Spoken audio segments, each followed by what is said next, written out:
bahagia, ibu bapak guru hebat, dan praktisi pendidikan, dimanapun Anda berada. Kali ini, ibu bapak akan melihat contoh situasi pembelajaran di sebuah kelas tingkat sekolah dasar yang menerapkan pembelajaran berdiferensiasi. Mari kita saksikan bersama-sama.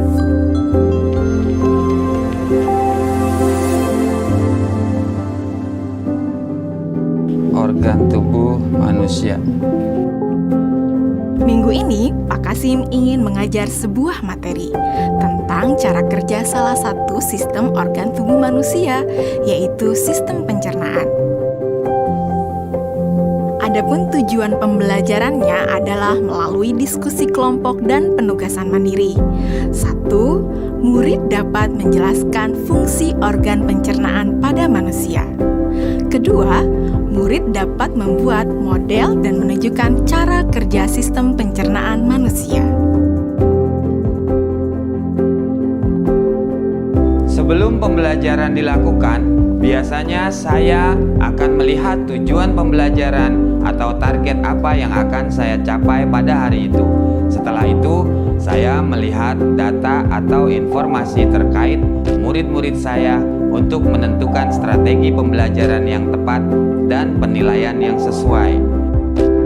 Saat merencanakan pembelajaran, Pak Kasim mempersiapkan beberapa sumber belajar yang menurutnya akan membantu murid-muridnya belajar sesuai dengan kebutuhannya.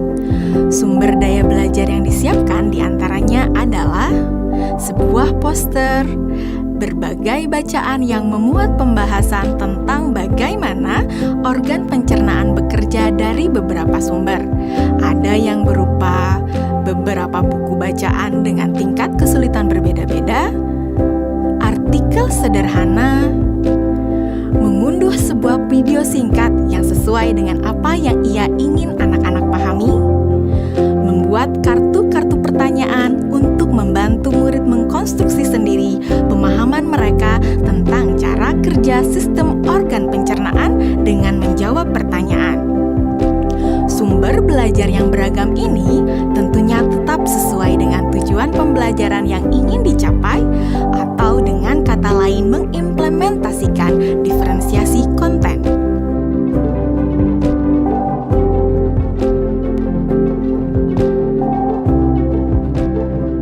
Setelah semua sumber materi yang beragam disiapkan, saya mempersiapkan daftar kegiatan lengkap dengan instruksinya.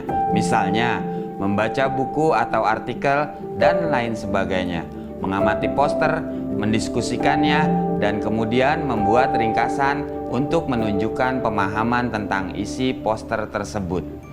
Menjawab kartu-kartu pertanyaan. Aktivitas-aktivitas tersebut walaupun berbeda-beda, namun semuanya bertujuan agar murid memahami cara kerja sistem pencernaan. Assalamualaikum. Bagaimana kabar kalian? Waalaikumsalam. Baik, Pak. Hari ini kita akan mempelajari tentang sistem pencernaan manusia. Saya, Pak. Di awal pembelajaran, Pak Kasim memberikan penjelasan kepada semua murid yang ada di kelasnya tentang tujuan pembelajaran dan konsep kunci yang ia ingin anak-anak kuasai. Lewat proses tanya-jawab dan contoh-contoh, Pak Kasim memastikan bahwa murid-muridnya memahami apa yang dimaksud dengan sistem. Pak Kasim meminta murid-murid bekerja dalam kelompok. Untuk penugasan kali ini, Pak Kasim telah mengelompokkan murid berdasarkan tingkat kemampuan murid membaca. Hal ini karena tugas pertama yang harus dilakukan oleh setiap kelompok adalah membaca materi bacaan terlebih dulu. Teks yang dibaca tiap kelompok sesuai dengan kemampuan membaca mereka. Selama proses murid melakukan kegiatan, saya mengobservasi dan memantau pemahaman murid-murid. Saya mendatangi tiap kelompok, mengajukan pertanyaan, dan memberi pertanyaan lanjutan kepada murid-murid yang memerlukan bantuan atau perlu diberikan tantangan lebih. Saya juga membuat catatan-catatan penilaian selama proses ini. Setiap jawaban murid, pertanyaan murid, saya perhatikan dan menggunakan informasi ini untuk menyesuaikan tingkat bantuan yang akan saya berikan pada murid atau berdiferensiasi proses. Sistem pencernaan adalah serangkaian jaringan organ yang bekerja untuk mencerna makanan.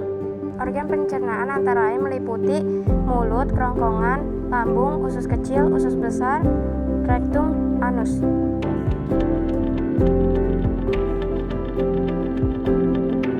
Sekarang silakan membuat model yang menunjukkan sistem kerja pencernaan manusia secara mandiri. Selama proses murid-murid membuat model sistem pencernaan, Pak Kasim berkeliling melihat pekerjaan murid untuk mengetahui sejauh mana pemahaman murid.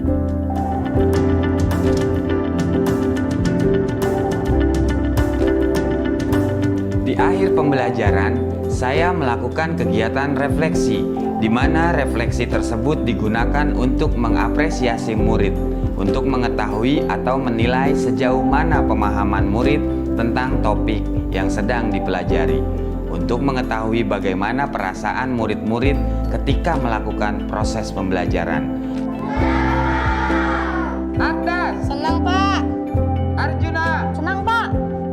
dan tentunya semua ini dapat menjadi informasi bagi saya untuk mengembangkan proses pembelajaran selanjutnya. Ibu dan Bapak guru hebat, demikian video singkat salah satu contoh penerapan pembelajaran berdiferensiasi di jenjang sekolah dasar. Tetap semangat, Ibu dan Bapak guru hebat. Salam dan bahagia.